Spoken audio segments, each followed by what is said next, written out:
वो नीलकंठ हैं। भरी सभा में दक्ष प्रजापति ने अपमान किया, कंठ में धारण कर लिया उस विष को अपमान के। इसीलिए बाकी सब देव हैं, वो महादेव हैं। सम्मान से बचिए बंधुओं। आप कुछ भी श्रेष्ठ करेंगे, कुछ भी अच्छा करेंगे, कुछ भी बहुत बड़ा करके आएंगे, दुनिया आपको सम्मान देगी। आपने उसको स्वीकार करना प्रारंभ किया, वहीं से आपका पतन होगा। ठीक है, लोग आपको प्रेज करते हैं, आपकी प्रशंसा करते हैं, आपके लिए अच्छा बोलते हैं, आपको सम्मान देते हैं, वो उनको करने दे, आप उसको स्वीकार मत कीजिए। हाथ जोड़ के सिर झुका करके उसी समय अस्वीकार कर दीजिए। अस्वीकार का मतलब कोई गिफ्ट लाया तो फेंक मत दो, स्वीकार करो। पर मन में क्या विचार करो, अधिकारी नहीं हूं मैं इसका। किसी ने माला पहनाई तो माला स्वीकार तो करो, पर मन में क्या सोचो, मैं इसका अधिकारी कदापि नहीं हूं। यह है अस्वीकारीकरण। उसको स्वीकार मत करो। अस्वीकार करोगे तो उस स्थिति में पहुंच जाओगे कि जहां बड़े बड़े लोग नहीं पहुंच पाए, और जहां आपने तनिक से सम्मान को भी स्वीकार करना शुरू कर दिया, वहीं रह जाओगे, उससे ऊपर नहीं जा पाओगे। इसलिए इंद्र के मान का एक कारण तो ये हम सबको समझाने के लिए है कि भाई स्तुति जब प्रिय लगने लगती है ना, तो इंद्र जैसा स्वभाव भी हो सकता है एक दिन कि भगवान की स्तुति हो रही है, ये इंद्र को स्वीकार नहीं हो रहा है, कहीं ऐसा हम ना कर बैठे, इसलिए ये बात बताई जा रही है। और दूसरा पक्ष बहुत सुंदर है। दूसरा पक्ष क्यों सुंदर है? बीच बीच में ये देवता भगवान के पास आते रहते हैं। तो एक बार इंद्र ने भगवान को यमुना जी के तट पर आकर के प्रणाम किया। बोले भगवान आपकी इतनी सुंदर लीला चल रही है ब्रज में, हम तो देख करके आनंदित हो रहे हैं। ठाकुर जी बोले तुमको हमारा एक काम करना। बोले क्या? बहुत ध्यान से सुनिएगा, सब लोग इधर देखो। तो भगवान ने इंद्र से कहा कुछ दिन बाद हम ब्रजवासियों को अपने चरणों में प्रणाम करवाएंगे, पर ये मुझे प्रणाम नहीं करेंगे, मेरे प्रतिनिधि श्री गिरिराज जी को प्रणाम करेंगे, और उसके लिए हम तुम्हारी पूजा बंद करवाएंगे। तुम क्या करना, तुम्हारी पूजा बंद हुई इसलिए कोपित होकर के खूब जोर की वर्षा करना, और इतनी वर्षा करना कि उस वर्षा से बचाने के लिए मैं गिरिराज जी को धारण करूंगा। अब मैं गिरिराज जी क्यों धारण करूंगा? ठाकुर जी की ये बात भी कहीं पूर्व में ठाकुर जी कह चुके हैं। कैसे? सब लोग इधर देखो, सुनते जाओ, एक एक क्षण भी छोड़िएगा नहीं। जब हनुमान जी महाराज हिमालय पर्वत लेकर के आए संजीवनी बूटी के लिए, तो सब लोग हनुमान जी की बड़ी प्रशंसा करते थे। अरे हनुमान जी तो समुद्र लांग के लंका पहुंच गए, लंका में आग लगा करके आ गए, हनुमान जी ऐसे बलवान हैं, हनुमान जी ऐसे, हनुमान जी ऐसे। तो एक दिन हनुमान जी ने राम जी से कहा मेरा नाम क्या है? हनुमान। जो मान का हनन करता हो वो हनुमान है। और मेरा इतना सम्मान होता है नाथ, ये मुझे प्रिय नहीं लगता। ठाकुर जी बोले हम कुछ करेंगे। आज जैसे ही हनुमान जी पर्वत लेकर के आए संजीवनी बूटनी की जगह, तो लक्ष्मण जी के प्राण रक्षा की तो उत्सव मना ही, उससे ज्यादा उत्सव मना हनुमान जी का नया नाम रख दिया सब लोगों ने। बोले क्या? गिरवरधारी। बोले कौन है ये? गिरिवर। गिरिवर किसको कहते हैं? श्री हिमालय को ही, पर्वत को ही गिरी कहा जाता है। उसको जो धारण करे वो गिरवरधारी। तो गिरवरधारी गिरवरधारी गिरधारी गिरधारी कहकर के सब हनुमान जी को पुकारने लगे। तो हनुमान जी रोते हुए गए राम जी के पास, मुझे ये मान अच्छा नहीं लग रहा है, कुछ कीजिए नाथ। ठाकुर जी बोले चिंता नहीं करो, द्वापर आने दो। तुमने जैसे भुजा में पर्वत उठाया, हम तुमसे भी एक हाथ आगे जाएंगे। कैसे? 7 बरस की आयु में बाम भुजा की 51 उंगली के नख पे पर्वत धारण करेंगे। तो जो नाम तुमको अभी दे दिया है, द्वापर में ये हमारा हो जाएगा। फिर कलयुग में जब कभी भी गिरधारी कहा जाएगा तो तुम्हारा स्मरण नहीं करेंगे लोग, हमारा स्मरण करेंगे। हनुमान जी बोले मेरा बहुत बड़ा उपकार होगा नाथ, मेरे ऊपर ये काम कर देना। तो ठाकुर जी ने इंद्र को ये बात बताई। बोले हमको गिरिराज जी धारण करने हैं, ताकि कलयुग में गिरधारी नाम से लोग हमको ही जाने। ये हनुमान जी को हमने वचन दिया है। तो उसके लिए तुमको मेघमाला से वर्षा करनी पड़ेगी, और वर्षा जब होगी तब छतरी तो होगी नहीं, इतनी विशाल छतरी के रूप में हम पर्वत उठा लेंगे, 7 दिन तक ब्रजवासी हमारे समीप रहेंगे और ज्यादा हमसे प्रेम हो जाएगा, और 7 दिन बाद वर्षा विश्राम कर देना, तो फिर हम वापस धारण कर देंगे। हनुमान जी की इच्छा पूरी, ब्रजवासियों का प्रेम पूरा, सब कुछ बिल्कुल लीला सेट हो जाएगी। तो दूसरी परिस्थिति में इंद्र को पता है कि ये भगवान है, पर ठाकुर जी ने ही कहा है कि ये करना है। जैसे राम कथा में कैकेयी जी को राम जी ने कहा है कि आप ही कर सकती हैं मुझे वन में भेजने की योजना पूरी, मेरा वन में जाना बहुत जरूरी है मां, वहां इतने भक्तों को दर्शन देना है, वहां सबरी को दर्शन देना है, जटायु का उद्धार करना है, वहां जाके विभीषण को स्वीकार करना है, और ये सब नहीं हो पाएगा अगर मैं यहां रहूंगा। तो कैकेयी माता को राम जी ने ही कहा है कि आप ये करो, और तब समय आने पर कैकेयी मैया ने 2 वरदान मांग करके उसमें एक वरदान 14 वर्ष राम वनवास। दशरथ जी आश्चर्य में है कि कैकेयी कैसे मांग सकती है ऐसा। और कैकेयी मैया के प्रसंग आप कभी सुनेंगे ना, एक बात बोलूं, महाभारत और रामायण, इसमें जिनके भी नाम क से शुरू होते हैं उनका चरित्र अद्भुत ही है। काकभुसुंडी, कैकेयी, यहां पर कृष्ण कथा में आ जाओ, कुंती, कर्ण, कृष्ण, कौन्तेय, अर्जुन। ये कोई ऐसी प्रमाणित बात नहीं है, लेकिन मेरे मन में ऐसा आता है कि क अक्षर से जिनके भी नाम हैं, राम कथा में हो चाहे आप अभी मैं और नहीं सोच पाया हूं, सोच लीजिएगा, केसरी नंदन हनुमान जी, जिनके भी नाम क से प्रारंभ हुए हैं, चाहे राम कथा में हो चाहे कृष्ण लीला में हो, उनका चरित्र प्रेरणादायक है, मानव को कुछ सिखाएगा, मानव के सीखने के लिए। कर्ण का जीवन जरूर देखिए एक बार, भले ही वो कौरव पक्ष का था। तो इस प्रकार इंद्र के द्वारा जो ये लीला हुई है, इसके बारे में इंद्र को पहले से पता था। ये तो ठाकुर जी पूरा स्क्रिप्टेड करते हैं ना हम लोगों को ज्ञान देने के लिए। आकाश में मेघमालाएं गरजने लगी, गड़गड़ करके बादल गरजने लगे। ब्रजवासी बोले हम तो पहले ही मना कर रहे, या गिरिराज बाबा की पूजा मत करो, वह इंद्र की पूजा मत छोड़ो, है क्यों नाराज? ठाकुर जी बोले ऐसा मत करो भैया, जिनकी शरण में आए उन पर भरोसा करो, विश्वास करो। ब्रजवासी बोले अब हमें कोई ना बचा पाएगो, अरे प्रलय आ जाएगो, पूरी नगरी डूब जाएगी, सब जल निमग्न है जाएगो। अविश्वास होने लगा। ठाकुर जी चमत्कार नहीं कर रहे हैं कृष्ण लीला में, लेकिन ठाकुर जी के मन में आया कि अगर अभी नहीं किया तो इनके मन में विश्वास नहीं हो पाएगा। और चमत्कार ठाकुर जी ने कोई मंत्र पढ़ के या कोई विद्या से गिरिराज जी उठाए नहीं, सब ब्रजवासियों को इकट्ठा करके ले गए। बोले गिरिराज जी से प्रार्थना करो, ये रक्षा करेंगे। अरे ये पर्वत हमारी रक्षा कैसे करेगा? बोले करो तो सही। सब ब्रजवासियों ने हाथ जोड़ के प्रणाम किया। ठाकुर जी ने गिरिराज जी से कहा, हे गिरिराज बाबा, या इंद्र के कोप से हमारी रक्षा करो, मैं तो बालक हूं, पर कृपा करके आप हम सब पर अनुग्रह करो। और इतने में ही ठाकुर जी ने दोनों भुजाओं से जैसे ही गिरिराज जी को अधर किया, मानो रुई के फोहे के तरह गिरिराज जी हल्के हो गए और एक तरफ से अधर हो गए।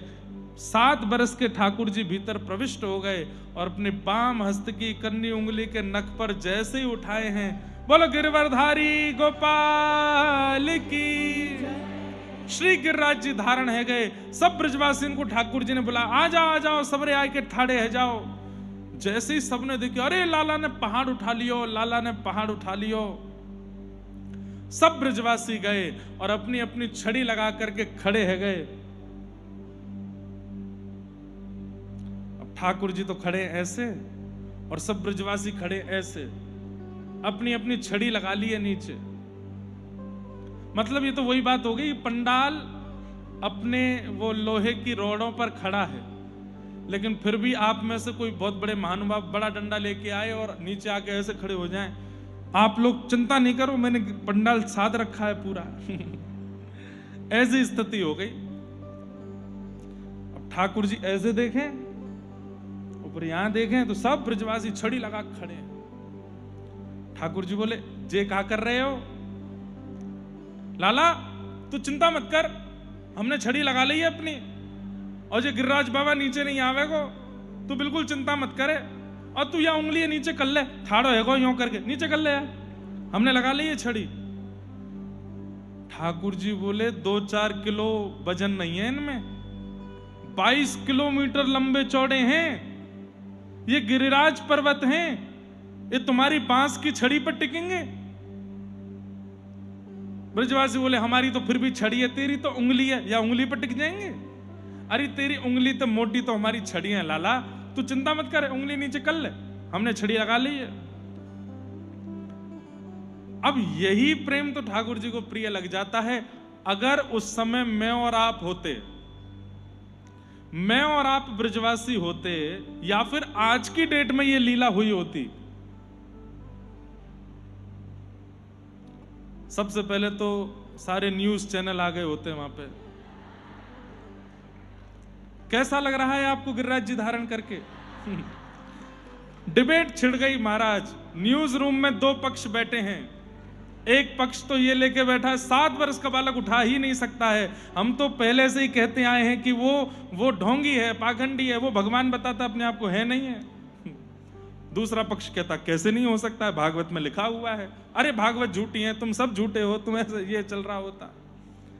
हम आप सब लोग तो ठाकुर जी एक सेल्फी ले लें। यशोदा मैया कहते हैं भगो यहां से, लाला के भुजा में गिरिराज जी धारण है, तुम्हें सेल्फी लेवे की पड़ी है। नंद बाबा कहा, आप कृष्ण के पिताजी, आप कुछ कहना चाहेंगे इस बारे में? मधुमंगल श्रीधामा अपनी पाग सीधी करके आते, हम नहीं लाला को माखन खवाए कितनों बलवान बनाए हो। ऐसी स्थिति होती। बहुत बड़ी कृपा है कि आज ठाकुर जी नहीं है, उसी समय होली है, बहुत बढ़िया है। ठाकुर जी थाड़े हैं। ठाकुर जी बोले, तो तुम्हारी छड़ी पे ही टिक रहे हैं गिरिराज जी? बोले, हम बे, तू नीचे कर ले उंगली।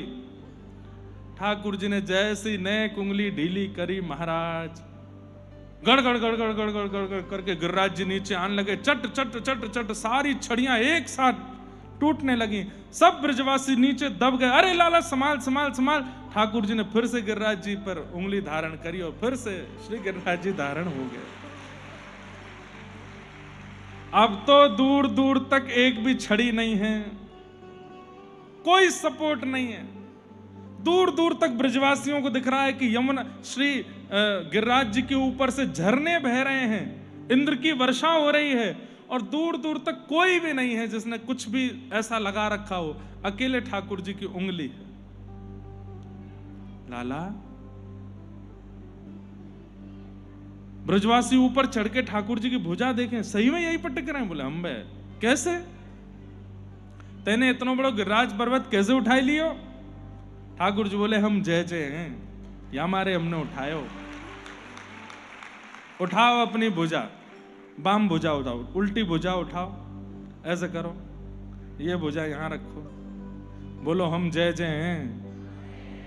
हाँ, करो सबरे प्रणाम, हम जय जय हैं। सबन को ठाकुर जी बोले, हम जय जय हैं। ए मधुमंगल श्रीदामा, आओ सबरे प्रणाम करो। सब ब्रजवासी बोले, अरे लाला, तैने ऐसा कौन सा काम कियो जो तू जय जय? ठाकुर जी बोले, अरे अब विश्वास नहीं है रो, मैंने पूतना मारी, अघासुर मारो, धेनुकासुर मारो, अरिष्टासुर मारो, कालिया नाग मारो, इतने बड़े बड़े मैंने काम कर दिए, और आज मैंने गिरिराज जी उठाए ली नो, और मैं कह रहा हूं कि मैं जय जाऊं तो नहीं। ये कोई बालक कर सके? ये कोई सामान्य कर सके? सब ब्रजवासी कह रहे, ना लाला, सामान्य तो ना कर सके, बालक तो ना कर सके, लेकिन तैने भी नहीं कियो। क्यों? तू भी तो सामान्य, तू भी तो बालक है, तैने कैसे कर दियो?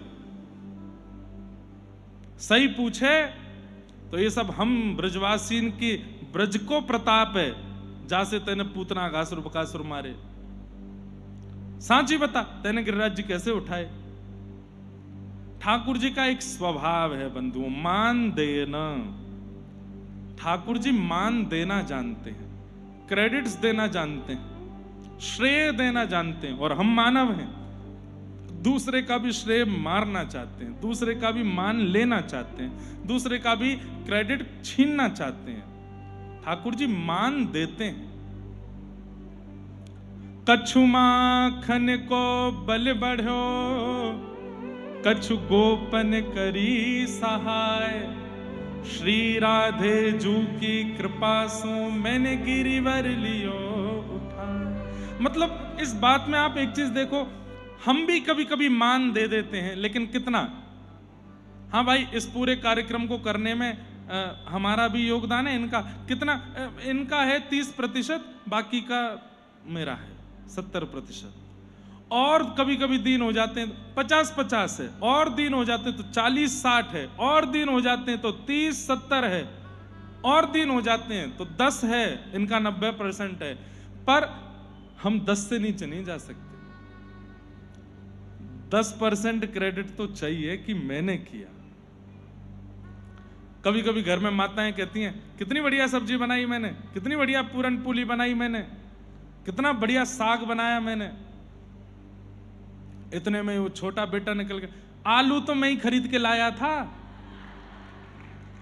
आटा तो मैं ही लाया था पिसवा के, अगर मैं ही नहीं लाया होता तो कैसे बनाती? वो इतना भी चाहिए भाई, थोड़ा तो क्रेडिट दो। कई बार घर के सब बालक बच्चे घूमने जाते हैं, भैया बहुत महाबलेश्वर बहुत अच्छा है, बहुत कितना सुंदर मौसम है यहाँ, कितनी बढ़िया वादियां हैं, कितना अच्छा। एक बिल्कुल गुम बैठा होता है सब बालकों में। क्या हो गया? बताया तो मैं नहीं था, ये तो पीछे पड़ रहे थे गोवा चलो, ये तो कह रहे थे वहां चलो, ये तो मैंने ही कहा पास के पास है महाबलेश्वर चलो। क्रेडिट चाहिए। ये तो मैंने वो बातें कही जो मैं मंच से बोल सकता हूं। हम लोग तो उन चीजों में लड़ लेते हैं। यहां मुझे योग्यता क्यों नहीं दी, क्रेडिट क्यों नहीं दिया, मान क्यों नहीं दिया, और हम सुनाते रहे। अभी जितना हो श्रम कर लें, अगले इस जन्म के बाद तो आराम करना है, ठाकुर जी का कीर्तन करना है, आराम करना है। इसका अर्थ यही है ना कि बोलो तो विठ्ठल है, पहावा मतलब अच्छा, देखो तो विठ्ठल, और फिर करावा विठ्ठल। अरे तो मैं तो सही विषय पे उठाया ना अभंग, यही विषय चल रहा था ना। देखो तो विठ्ठल को, सुनो तो विठ्ठल को, करो तो जो कर रहे हो सब विठोबा के लिए। जीव भावे मतलब अच्छा आत्म सुख के लिए, हाँ आत्म शांति के लिए यदि करना है तो यही करो।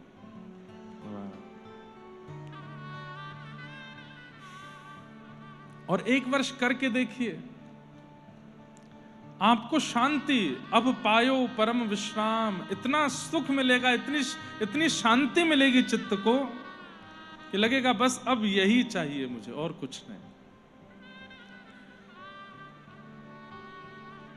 करके देख लिया ना संसार के लिए कितना कुछ, नहीं पाया ना कुछ भी हाथ में, तो अब आइए विठोबा के चरणों में, अब करके देखो। यहां पर हमारे गौरवा काका, संत श्री तुकाराम जी महाराज, जनाबाई, इन सब भक्तों के चरित्र से क्या अनुभूति मिली। इन्होंने सबने शांति का पथ चुना। सुख भले ही नहीं दिखता है, आप इनका चरित्र देखेंगे तो वहां सुख का अनुभव नहीं होता है, शांति का अनुभव होता है। ज्ञानेश्वर माउली, उनके पूज्य पिताजी श्री विठल दास जी पंढरपुर में रहते थे, और वो पूर्ण रूपेण विरक्त होना चाह रहे थे, बस कि अब कुछ नहीं चाहिए जीवन में, विठोबा के ही रहना है। अब देखो इस स्थिति को क्या बोलते हैं, हमें कुछ नहीं चाहिए लेकिन विठल देंगे तो अस्वीकार नहीं है, विठल देंगे तो स्वीकार है। हम अपनी तरफ से कोई इच्छा प्रकट नहीं कर रहे हैं, विठोबा देना चाह रहे हैं तो वो देंगे तो प्रसाद ही होगा। वो नहीं चाहते थे कि उनकी घर गृहस्थी बढ़े, बिल्कुल विरक्त होकर के रह रहे थे। तब माता पिता की आज्ञा हुई कि नहीं ब्याह करो, और तब रुक्मणी बाई जी के साथ उनका विवाह हुआ। बहुत सुंदर चरित्र है श्री ज्ञानेश्वर माउली के पिताजी का। बंधुओं देखो, एक बात मेरी बहुत ध्यान से सुनिएगा, वैष्णव भक्त बालक माता पिता नहीं बनाते हैं। माता पिता का आचरण यदि शुद्ध होता है तो आकाश से ठाकुर जी ही वैष्णव बालक को भेजते हैं। इसलिए जितने भी युवा यहां बैठे हैं जिनका अभी अभी ब्याह हुआ है या होने वाला है, अपना आचरण इतना शुद्ध रखिएगा दोनों जन कि किसी भक्त को ही आपके यहां आना पड़े। आप चाह करके उसको भक्त नहीं बना सकते। नहीं तो हर घर में दादी दादा नानी नाना माता पिता अपने बच्चों को हनुमान चालीसा रटाते हैं, गायत्री मंत्र रटाते हैं, श्लोक रटाते हैं। 16 साल का वही बालक बड़ा होकर के कथाओं का निंदा करने लगता है, भगवान का मजाक उड़ाने लगता है, ठाकुर जी के ऊपर उल्टी सीधी बातें बोलने लगता है। क्यों? आप भक्त का निर्माण नहीं कर सकते। आप बालक को संस्कारी बना सकते हो, विद्वान बना सकते हो, पढ़ा लिखा बना सकते हो, सुंदर बना सकते हो, पर भक्त तो ठाकुर जी बना के भेजते हैं उसको। इसलिए माता पिता का आचरण ऐसा हो। आकाश मार्ग में अनेक दिव्य आत्माएं घूम रही हैं भारत के, कि कोई ऐसे माता पिता हमको मिले जिनके यहां हम जन्म लेकर के जाएं और भक्ति का प्रचार करें। सब लोग ध्यान से देखिए, इधर देखिए, सुनिए कथा। तो विठल दास जी, उनका विवाह रुक्मणी बाई जी के साथ में हुआ। आप दोनों एक भवन में रहते थे और बड़ा अकिंचन निष्किंचन जीवन जी रहे थे। मतलब ब्याह के बाद भी ब्रह्मचारी ही थे। एक दिन जिस भवन में आप रहते थे वहां पर एक नाग नागिन का जोड़ा निकल के आया, और उस नाग नागिन को देख करके श्री विठल दास जी ने प्रणाम किया। तो उन नाग देवता ने कहा कि ये जिस घर में आप रहते हो ये हमारा स्थान है, इसके नीचे हम लोग रहते हैं। तो ये बात सुनते ही श्री विठल दास जी ने अपनी पत्नी को कहा, चलो यहां से, ये हमारा घर नहीं। इतने जिस घर में जन्म हुआ, जिस घर में रहे पले बड़े, नाग देवता की एक बात सुनकर के तुरंत छोड़ दिया। जैसे ही जाने लगे तो नागदेव इतने प्रसन्न हो गए, बोले कि आप कितने निष्किंचन हो, हमारी एक बात कहती आप जा रहे हो। अब हम आपको एक आश्वासन देते हैं। बोले क्या? हम आपसे कुछ नहीं कहेंगे, आप यहीं रहो, हमें अच्छा लगेगा आप यहीं रहो, और हमारी जितनी धन संपत्ति जो भी हमारे पास नाग रक्षा करते हैं हम आपको देते हैं। खूब वैभव हो गया, संपत्ति हो गई, खूब सब हो गया।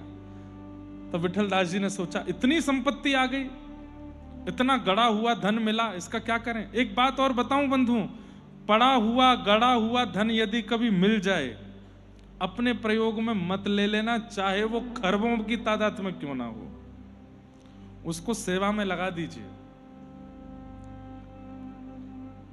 ग्रामीण क्षेत्रों में पुराने घरों में कई बार ऐसा होता है। एक आध हमारे परिचित के भी, उनके यहां भी ऐसा हुआ, उनको भी मैंने यही राय दी थी, इसको अपने प्रयोग में मत लीजिएगा। संत सेवा में, भगवत सेवा में, बहुत ज्यादा हॉस्पिटल बनवा दो, कोई अनाथ बालकों के लिए कुछ सेवा करवा दो, गरीब लोगों के लिए कुछ, अपने प्रयोग में मत लीजिएगा।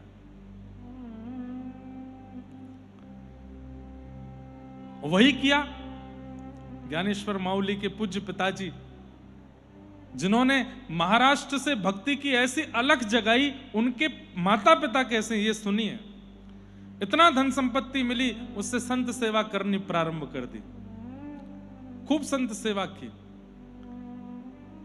सब लोग उन्हीं के यहां आते थे। अब तो प्रचलित हो गया था कि वहां यदि जा रहे हो तो उनके घर पर सेवा मिल जाएगी आपको। खूब संत सेवा करते। एक बार एक महापुरुष आए और वो आकर के बोले, मुझे ना अन्न चाहिए, ना रोटी चाहिए, ना पानी चाहिए, मैं 2-3 महीना केवल हवा पी के रहूंगा। तो इनके विठल दास जी उनको देखते थे, वो हवा पी के ही रहे 3 महीने तक। प्रणाम करके कहा कि भगवान, आप में इतनी योग्यता कैसे आई, आप हवा पी के कैसे रहते हैं? बोले सब मेरे सदगुरुदेव की कृपा। बोले आपके गुरुदेव कौन है? बोले काशी में गंगा तट पर श्री रामानंदाचार्य जी महाराज विराजमान है, उन्हीं की कृपा है। और अब मैं वहीं जा रहा हूं। तो विठल दास जी बोले मैं भी चलूंगा, मुझे भी उन्हीं गुरु जी के पास जाना है। और आप पीछे पीछे चलने लगे। पत्नी घर पर रह गई। उन्होंने पूछा कब तक आओगे? बोले पता नहीं देवी, अब तुम ध्यान रखो अपना, हम तो जा रहे हैं। नव गृहस्थी हैं, ब्याह हुआ है कुछ दिन पहले ही, नए नए अभी सब जीवन प्रारंभ हुआ, पत्नी को छोड़ के चले गए। थोड़ी देर बाद देखते हैं कि वो जो साधु महात्मा आया था उसके अगल बगल में एक गौर वर्ण का और एक श्याम वर्ण का मानो राजकुमार बालक चल रहे हो। तो विठल दास जी ने पूछा, हे महाराज जी, ये आपके बगल में ये दो राजकुमार कौन है? तो वो राजकुमार भी हंसने लगे और वो महापुरुष भी हंसने लगे। और तभी इनके मन में आया मानो जैसे ये बीच में जो खड़े हैं महात्मा ये विश्वामित्र हैं और इनके एक तरफ राघव जी हैं और एक तरफ लक्ष्मण जी। उन्होंने कहा, बोले आप यही तो नहीं है? तुरंत प्रसन्न होकर उन्होंने आशीष दिया, बोले कि आप अपने रूप को नहीं पहचान पा रहे हैं, आप भी त्रेता के राजा जनक हैं, श्री जानकी जी के पिताजी, श्री राघव जी के ससुर जी। आपका ये पुनः अवतार हुआ है कलयुग में। ये दर्शन करके तो आप तुरंत मूर्छित होकर के वहां गिर पड़े और वो संत और दोनों राजकुमार राम और लक्ष्मण अंतर ध्यान हो गए। आपको जब होश आया तो आप दौड़ करके काशी गए। काशी में जाकर के रामानंदाचार्य जी के चरणों में प्रणाम किया और कहा कि मुझे सन्यास दीक्षा दो। सन्यास दीक्षा का एक नियम है, अगर ब्याह नहीं हुआ है तो मां और पिता की आज्ञा होनी चाहिए तो ही सन्यास दीक्षा मिलती है, और विवाह यदि हो गया है तो पत्नी की आज्ञा होनी चाहिए। पत्नी अगर कह दे कि आप सन्यास ले लीजिए तो सन्यास हो सकता है। कितने भी गुरु दीक्षा दे दें, कितने भी आप विरक्त हो जाओ, पत्नी ने अगर मना कर दिया कि सन्यास दीक्षा नहीं लेनी है तो आप सन्यासी हो ही नहीं सकते। इन्होंने जाकर के रामानंदाचार्य जी से कह दिया कि मुझे सन्यास दीक्षा दो। ना रामानंदाचार्य जी ने पूछा, ना इन्होंने बताया कि इनका ब्याह हो चुका है, उन्होंने इनको दीक्षा दे दी। अब ये उन्हीं के साथ रहने लगे बिल्कुल विरक्त भाव से। इनका नाम भी बदल गया, सन्यास का नाम कुछ और हुआ। रामानंदाचार्य जी ने संकल्प लिया, अब हम भारत तीर्थ भ्रमण पर जाएंगे। आप उनके साथ ही रहते थे और बस 24 घंटे हरिस्मरण, क्योंकि इसी के लिए वो जन्मे थे। भ्रमण करते करते करते करते जब आप पंढरपुर आए, पंढरपुर के आगे जब आप अपने गांव पहुंचे, संभवतः आलंदी में ज्ञानेश्वर माउली का स्थान या पैठण के पास में कोई गांव है, आपे हाँ, पैठण के पास में गांव है। वहां जब रामानंदाचार्य जी पहुंचे तो इनको पता तो था कि ये मेरा गांव है। आप रामानंदाचार्य जी से बोले चलें आगे रुकेंगे, तो पता नहीं रामानंदाचार्य जी के मन में क्या है, बोले आज यहीं रुकेंगे। रात्रि वहीं रुके। सुबह पूरे गांव के लोग दर्शन करने आए और उनमें श्री विठल दास जी की पत्नी भी आई। विठल दास जी तो भाई सन्यास के बाद आप माता पिता को माता पिता भी नहीं बोल सकते। आपको सन्यास अगर होता है तो सन्यास के बाद ऐसा बोलना पड़ता है, ये हमारे शरीर के पिता हैं, मेरे पिता हैं, ऐसा नहीं कह सकते आप। मेरे शरीर के पिता हैं, मैं तो आत्मा हूं। सन्यास का ये स्वरूप है, ये मेरे शरीर की पत्नी है, ऐसा बोलते हैं। तो विठल दास जी को तो कोई ऐसा ममत्व भी नहीं था पत्नी के प्रति और कुछ हुआ भी नहीं। आप तो आंख बंद करके बैठे थे। इनकी पत्नी को भी ऐसा नहीं था कि मैं जाऊं जाके बोलूं कि आप मुझे छोड़ के क्यों चले गए, कुछ नहीं। पूरा गांव दर्शन करने आया था रामानंदाचार्य जी के, तो वो भी आई। उनको तो पता भी नहीं था कि विठल दास जी इनके साथ हैं। आपने जैसे ही जाकर के रामानंदाचार्य जी को प्रणाम किया, इनकी पत्नी ने, तो रामानंदाचार्य जी के मुख से अब देखा सौभाग्य के चिन्ह हैं। अभी ज्यादा समय ब्याह को हुआ नहीं होगा, 3-4 साल का ही हुआ होगा। उन्होंने सीधे आशीर्वाद दिया, सौभाग्यवती भव, पुत्रवती भव। रुक्मणी बाई थोड़ी मंद मुस्काई और रामानंदाचार्य जी की ओर देख के बोली, ऐसा आशीर्वाद दीजिए जो घटे, जो फलीभूत हो, क्योंकि आप जो आशीर्वाद दे रहे हैं वो कभी फलीभूत नहीं होगा। मेरा विवाह तो हुआ है, मैं सौभाग्य का चिन्ह धारण करती हूं, पर मेरे पति मेरे पास नहीं है। रामानंदाचार्य जी पूछ बैठे, कहां है पति? अब बोलने में तो मुझे संकोच है, लेकिन आप कहेंगे तो मैं बता देती हूं। बोले क्या? आपके बगल में जो सन्यासी जी बैठे हैं यही मेरे पति। रामानंदाचार्य जी ने कहा, अरे आपका विवाह हो चुका था?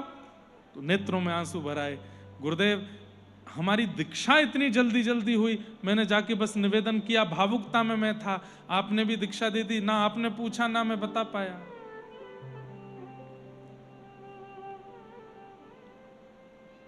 ये तो गलत हुआ। पत्नी की बिना आज्ञा की दीक्षा कैसे? सन्यास की वो भी। वैसे तो नियम नहीं है कि सन्यास से दोबारा गृहस्थ में जा सके, लेकिन हम रामानंदाचार्य हैं, इतनी क्षमता तो ठाकुर जी ने हमको दी है, हमारा आशीर्वाद फलेगा और आप वापस गृहस्थ में प्रवेश करो। तो आप रोने लगे, नाथ मुझे संसार के विषादों में नहीं फंसना, मैं फंसता चला जाऊंगा। बोले कि यदि गृहस्थ में जाके संतान भगवत भक्त हुई तो, यदि गृहस्थ में जाकर के भगवान के भगवत भक्त और पूरे पूरे भारत का, पूरे विश्व का भक्ति रूप में काया पलट करने वाली संतान यदि तुम्हारे यहां हुई तो भी नहीं जाओगे? मेरा आशीर्वाद है, आपके घर एक दिव्य बालक का जन्म होगा। ऐसे भक्ति का प्रचार करने वाले बालक होंगे जिनका आश्रय लेकर के अनेक भक्त हो जाएंगे।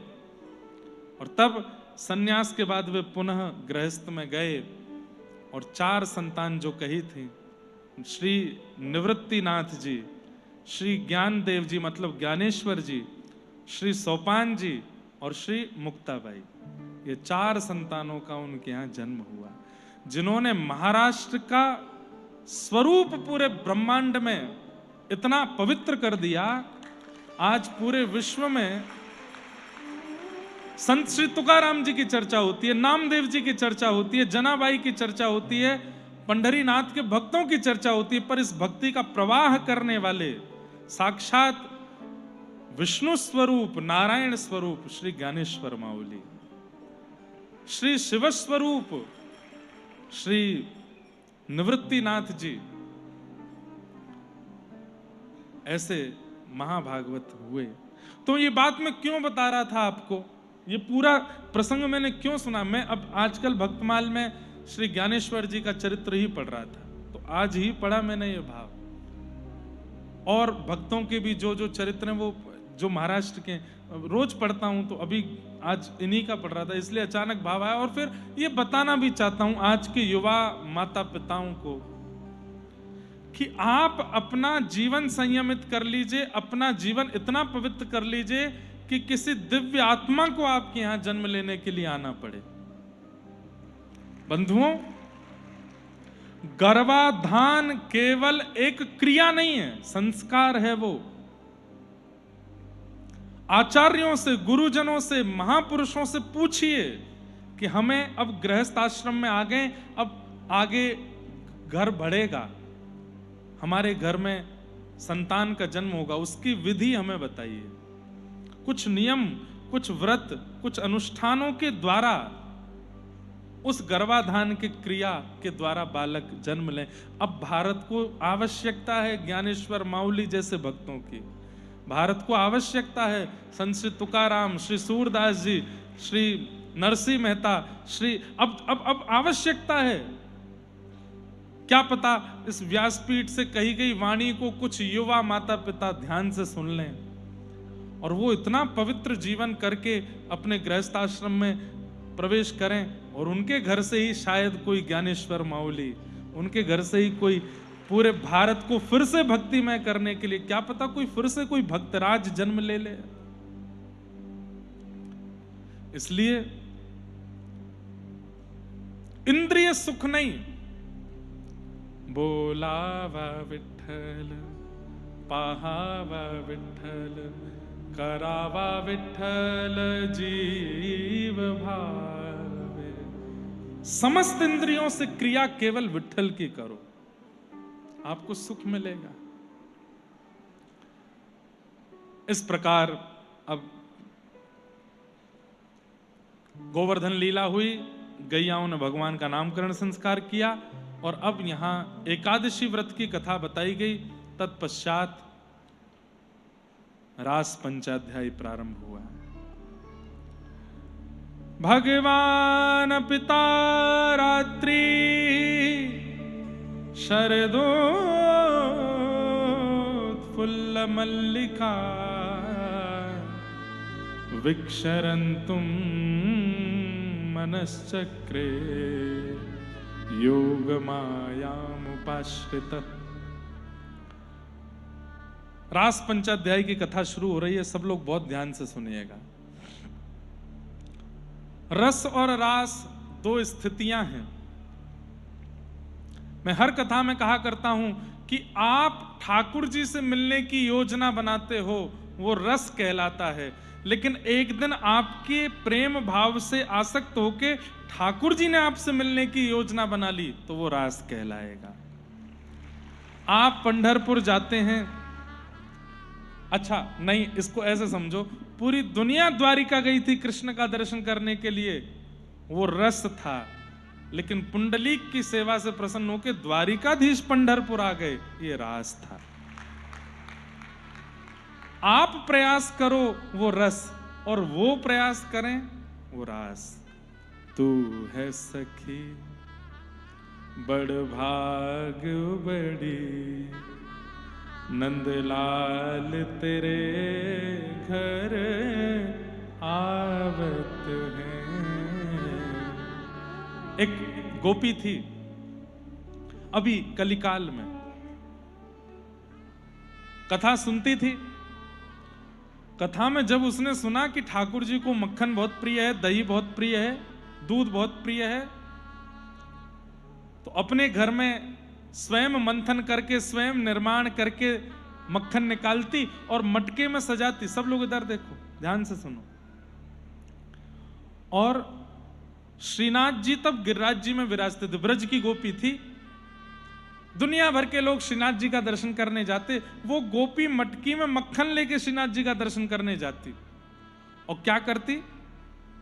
ठाकुर जी के सामने जाते ही मटकी के ऊपर से ढक्कन हटाती और मटकी के अंदर का मक्खन ठाकुर जी को ऐसे दिखाती और बताती, मेरे घर पे धौरी गैया है, इतना बढ़िया वाको दूध निकले और वाके दूध से दही बने, दही तो फिर मक्खन निकले और वह मक्खन को लेके मैं आई हूं लाला। लेकिन या मंदिर या मक्खन को मैं मंदिर में दे के नहीं जाऊंगी, मंदिर में दे देगी पुजारी खा जाएंगे, सबरे पंडित खा जाएंगे, तो को मिलेगा ही ना। तो बोले मैं घर जाए के एक कोने में याकू ऊपर छीके पे टांग दूंगी, रात को तुम आए जाइयो और प्रेम से पाए जाइयो। द्वापर में तो गोपी ने छड़ी दिखाई, खूब डांटो, मैं कछु नहीं कहूंगी, लेकिन हाँ कोई चिन्ह छोड़ जाइयो दांत से मुंह को पता चल जाए कि तुम रात को आए। ठाकुर जी को लोभ दे के गई मक्खन का, वापस चली गई और जाए करके फिर से छीका पे टांग दिया और बस प्रतीक्षा करती रही, सुबह हो तो मैं देखूं। सुबह होकर देखा तो मक्खन ज्यों का त्यों। अगले दिन फिर मक्खन निकाला, फिर मक्खन निकाल के मटकी में सजा के फिर गई और ठाकुर जी से कहे आए नहीं कल। और ठाकुर जी चुपचाप खड़े मंदिर में, यही स्वरूप है श्रीनाथ जी का, ऐसे खड़े, आए नहीं आप। ज्यादा नहीं, 350-400 वर्ष पुरानी घटना है। लाला देख, मैं तुमको सांची बता रही हूं, मेरो पति, मेरो ससुर, मेरे बालक सबरे लालायत घूम रहे हैं 2 दिन आते कि मक्खन क्यों ना मिल लो, पर मैं कोई को नहीं पवाऊंगी, पहलो मक्खन मेरो लाला खावेगो। ब्रजभाषा समझ आ रही है? कितने इनको समझ आ रही है? हाथ ऊपर करिए। अच्छा नीचे करो। कितनों को नहीं आ रही है वो ऊपर करो। ये सबको आ रही है? चलो तो फिर अहिल्यानगर छोड़ के चलो वृंदावन, वहीं रहो। ब्रजभाषा आती है तो क्या रहना यहाँ पे, चलो ब्रज में रहेंगे, बढ़िया जगह नहीं है, वो मुझसे मत कहना, पड़े रहना जमुना जी के किनारे, जगह नहीं है, भर गया है वृंदावन पूरा। तो ब्रजभाषा समझ आ रही है ना? ठाकुर जी से जाके कहे, ए लाला 2 दिन आते नहीं आ रहा है, देख ले, मैं तुमको फिर बता रही हूं, बहुत जोर को मक्खन है, इतना स्वाद है, इतना स्वाद है, तू एक बार आ जा और आए के नेक पा जा। दूसरे दिन रख दिया, ठाकुर जी फिर भी नहीं आए। तीसरे दिन उसको लगा मैंने घर का रास्ता नहीं बताया, वो रात में आते तो होंगे, भटक जाते होंगे। तो तो अगले दिन जाके सबरा रास्ता बता के आई। बोले सुनो, मंदिर से नीचे उतरोगे गिरिराज जी से, आगे से दाएं लेना, फिर आगे जाओगे एक तालाब आएगा, वहां से बाएं लेना, फिर वहां से फिर दाएं लेना, फिर 4 घर छोड़ के 5वां घर होगा, वट वृक्ष लगा होगा, वहीं मेरो घर है। ऊपर से छत खुली भई है, भीतर आंगन में घुस के और किनारे पे मां मक्खन टंगो खाए जाइयो। चौथे दिन भी ठाकुर जी नहीं आए। फिर गई और अब की बार जाके बोली, बोले देख लाला 5 दिन है गए, तू आ ना रहे हो मक्खन खावे, अब तू बिल्कुल मत आइयो। अब तो मैं अपने लाला को, अपने पति को, अपने ससुर को, सबन को पवाऊंगी। तू बैठो रहे मंदिर में ही, और मंदिर में पुरानो सुरानो मक्खन खातो रहे। मैं तो ताजो ताजो मक्खन खवानो चाहती, अब तू आई ना रहो तो कोई बात ना, लेकिन लाला फिर बताऊं, बहुत जोर का मक्खन है, बहुत स्वादिष्ट है। अब वो इतना लोभ दे ठाकुर जी को, सामने खड़े खड़े श्रीनाथ जी के लार टपकन लगी। इच्छा हो गई। एक रात को और समय दे रही हूं लाला, अगर आज नहीं आए हो तो कल अपने परिवार वाले इनको जा मक्खन खवाए दूंगी। रात्रि में श्री कुम्भनदास जी नाम के भक्त कीर्तन करते थे ठाकुर जी का, सामने जाके मंजीरा लेके कीर्तन कर रहे थे। उनको ठाकुर जी की गतिविधि अनुभव आ जाती थी, और ठाकुर जी की लार निकलती देखी तो कुम्भनदास जी पूछने लगे। बाकी सबको लगता कि मूर्तिमान ठाकुर जी खड़े, कुम्भनदास जी को दिखते थे। कुम्भनदास जी बोले जय जय, ये लार कैसे गिर रही है आपके? भूख लगी है, कछु कछु खावे को मने मुझे बता दो।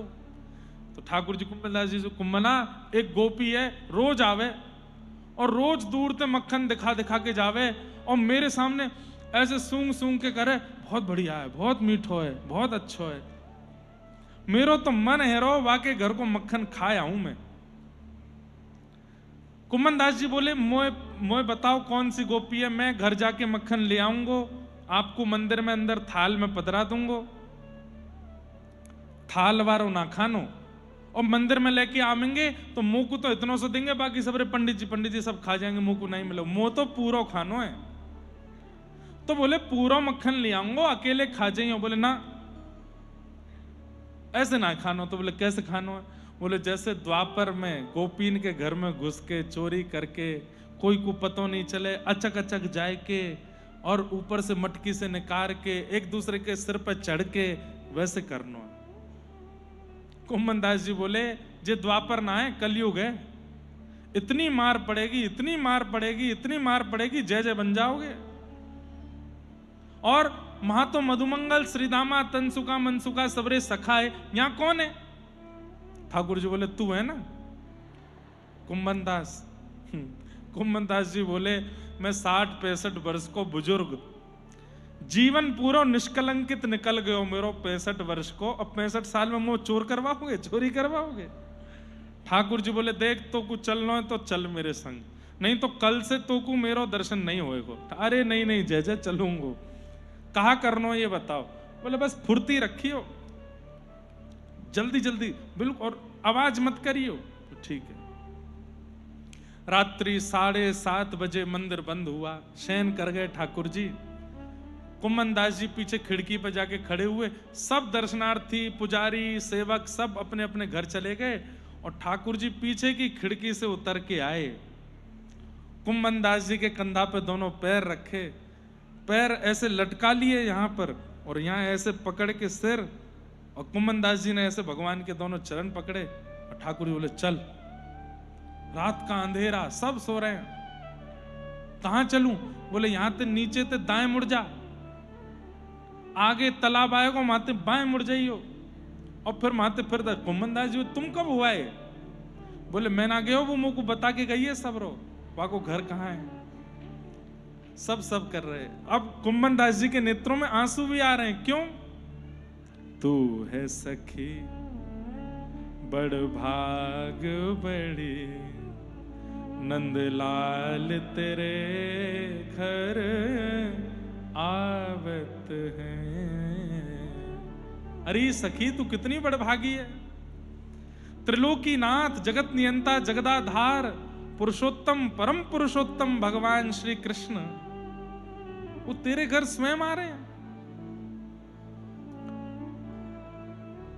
अरे भैया, घर के नगर के वरिष्ठ व्यक्ति को अगर हमारी घर की गली का नाम भी पता होता है तो हम खुश। अरे आपको पता हमारा घर कहां है? ठाकुर जी को पता है कि मेरा घर कहां है। और बस बताते हुए कुम्मनदास जी ले गए और बोले जय जय, अंदर कैसे जाएंगे, दरवाजा तो बंद है। बोले अरे ऊपर से छत खुल रही है या की, ये देख बट को पेड़ है, या के ऊपर चढ़ जाओ।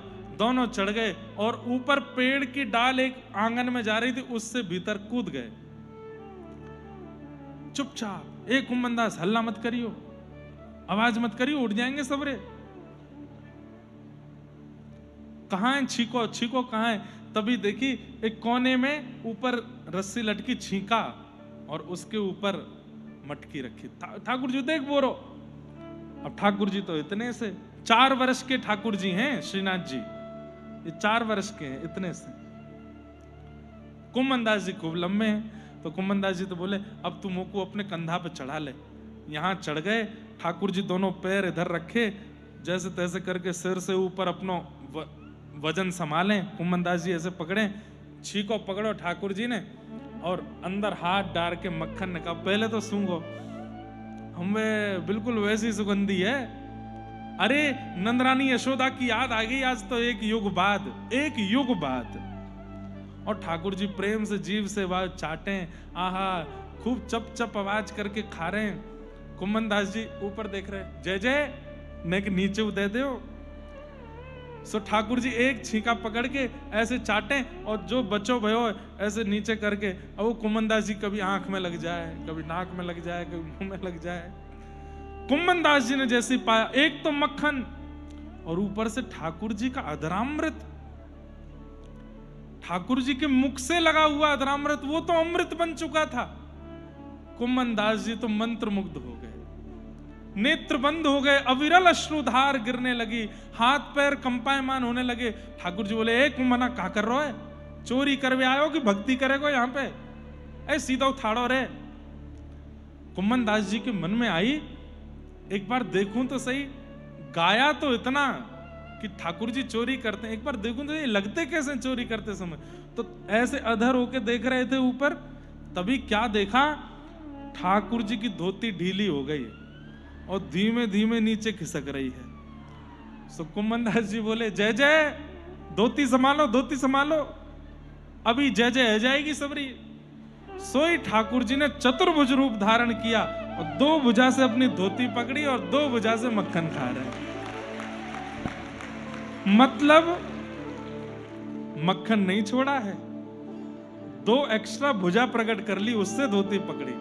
और ये छवि देख करके तो श्री कुम्मनदास जी मंत्रमुग्ध हो गए और मंत्रमुग्ध होकर के जैसे ही झूमने लगे, ठाकुर जी बोले एक मना कहा कर रहे हो, कहा कर रहे हो, कहा कर रहे हो। अब जैसे ही ठाकुर जी हिले तो छींका से मटका नीचे गिरा, धड़ाम, जोर की आवाज हुई, घर के लोग उठे, चोर चोर चोर चोर चोर। अब ठाकुर जी तो जोर से कूदे और महाराज पेड़ पर चढ़ के भाग गए। कुम्मनदास जी ऐसे ही खड़े और पूरा मक्खन लगो है मुंह पे। लालटेन जलाई, घर के लोगों ने जाके देखा और महाराज लिए डंडा, है चोर, कभी हाथ में मारे, पैर पे मारे, खूब मारा। कुम्मनदास जी हंसते हंसते पिट रहे हैं नेत्रों से, अरे बाबा शर्म नहीं आई तो है, इतना बड़ा हैगो, बूढ़ो बड़ो 60-70 वर्ष को हैगो और तू चोरी कर भी आयो। कुम्मनदास जी ने नेत्र खोल करके उस सखी को देखा, बोले तेरो घर है ये? बोले हाँ। तू रोज ठाकुर जी को मक्खन को लोभ देवे जावे श्रीनाथ जी में? बोले हाँ। तुम्हें कैसे पता?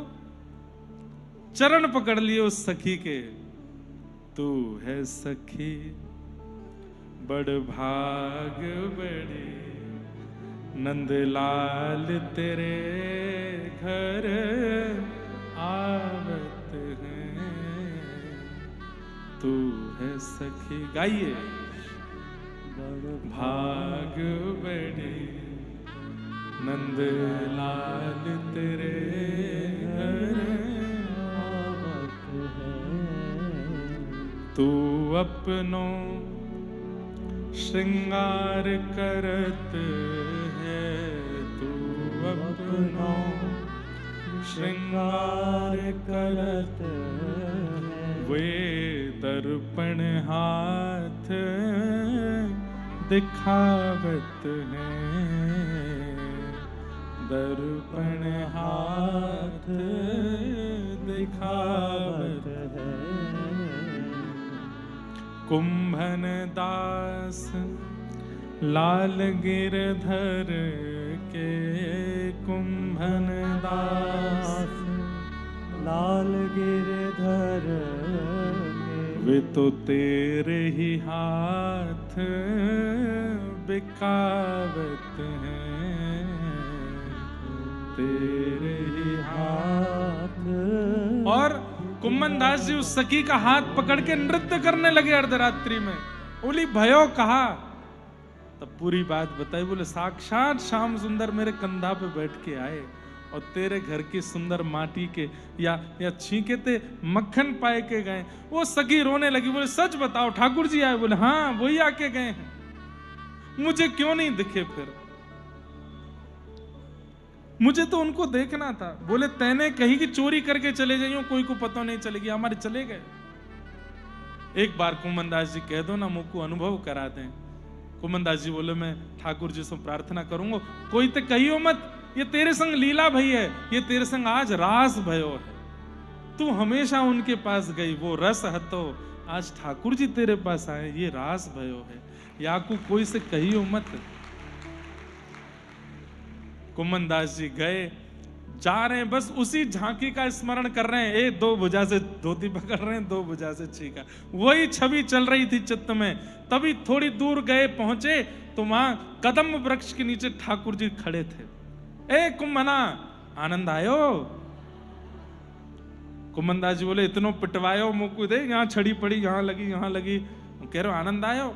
बोले तोते मैंने कही जल्दी करियो, तुम वहां दारी को आंख बंद करके जो यो सोच रहे हो, आहा कितनी सुंदर छवि, अरे चोरी में ये सब ना किया जाए। और बंधुओं कितनी सुंदर लीला है।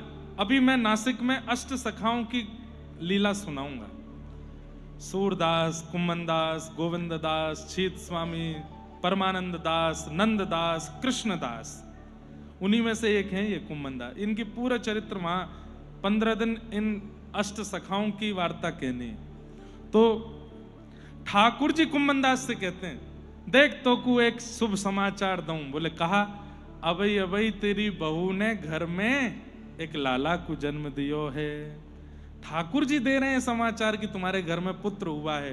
बिना पुत्र का मुख देखे कुंभन दास जी ने कह दिया, मैं अपने पुत्र का नाम चतुर्भुज दास रखूंगा, क्योंकि आज मैंने वही झांकी आपकी देखी। और अपने पुत्र का नाम उन्होंने चतुर्भुज दास रखा। जिन्होंने गोवर्धनवासी सांवरे तुम बिन रहो ना जाए, ये पद कुंभन दास जी के पुत्र ने लिखा, चतुर्भुज दास जी ने। तो रास का मतलब समझ गए? आप पंढरपुर जाते हो, आप व्रज जाते हो, आप वृंदावन जाते हो, आप द्वारिका जाते हो, ये रस है। लेकिन ठाकुर जी अहिल्यानगर आ जाएं, ये रास है। और एक बात कह दूं, अपने लिए नहीं कह रहा हूं, मेरे लिए सोच के मत सुनिएगा इस बात को। अहिल्यानगर वासियों के संग रास हो गया, क्योंकि श्रीमद् भागवत जी यहां आ गए। आपके लिए अब देखो, वृंदावन, गोवर्धन, यमुना जी, बरसाना, श्री जी, ठाकुर जी, मधुमंगल, श्रीदामा, तनसुखा, मनसुखा, ललिता जी, विशाखा जी, सुखदेव जी, परीक्षित जी, सब तो आ गए अहिल्यानगर में। यही तो रास है। अहिल्यानगर वासियों के संग एक सामूहिक रास हो गया।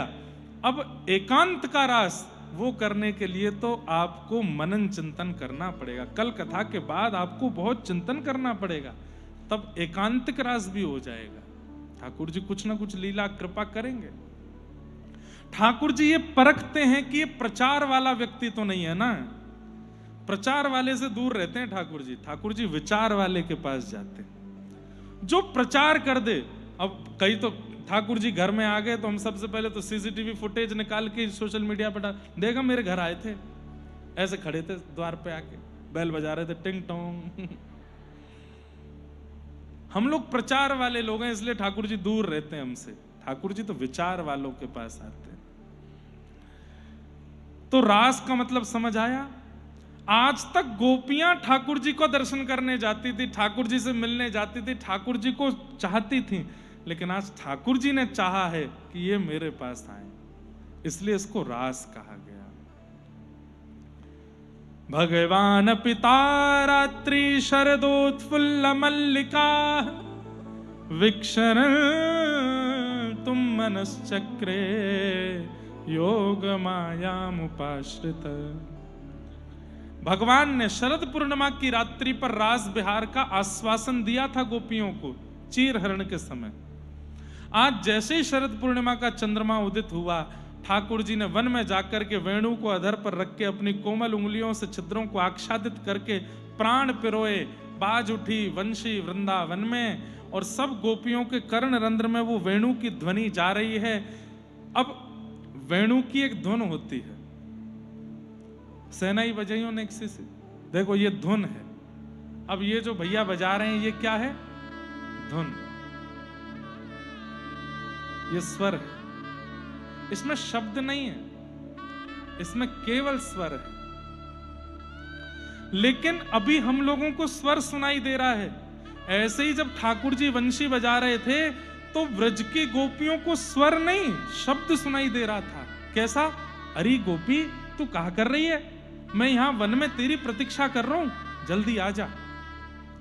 ऐसा बंधुओं आज भी होता है।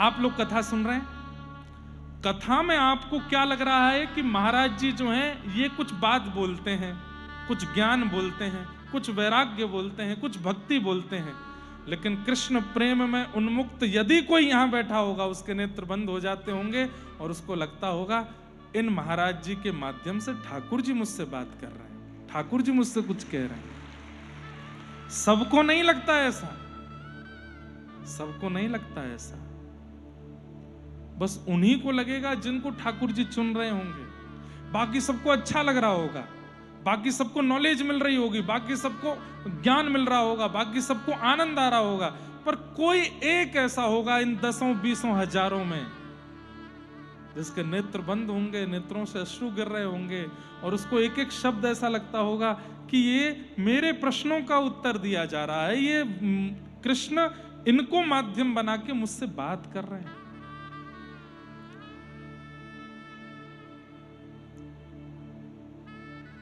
आप पंढरपुर गए, पंढरपुर में लाखों लोग दर्शन कर रहे हैं, लेकिन जब आप पंढरीनाथ के सामने गए तो पता क्या लगेगा?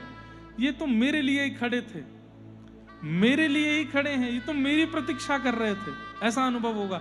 वो आगे के 10,000 पीछे के 1,00,000 लोग नहीं अनुभव होंगे, अपना अनुभव होगा।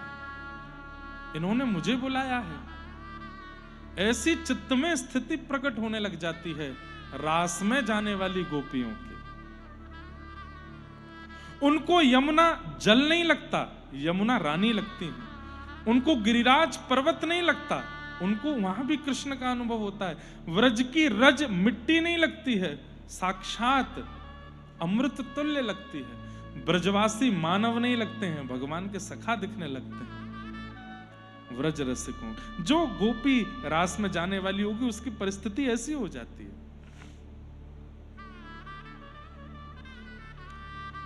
असंख्य गोपियां हैं ब्रजमंडल में, लेकिन कृष्ण प्रेम में जो चुनी गई हैं, केवल उनके कानों में जाके मानो कृष्ण बोल देते हो, आजा गोपी तेरी प्रतीक्षा कर रहा हूं मैं।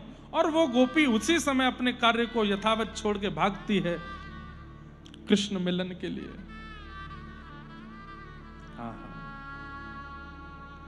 ये रास पंच। आज बंधुओं रुक्मणी विवाह होना है कथा में, रुक्मणी जी के पंडित जी भी आए हैं।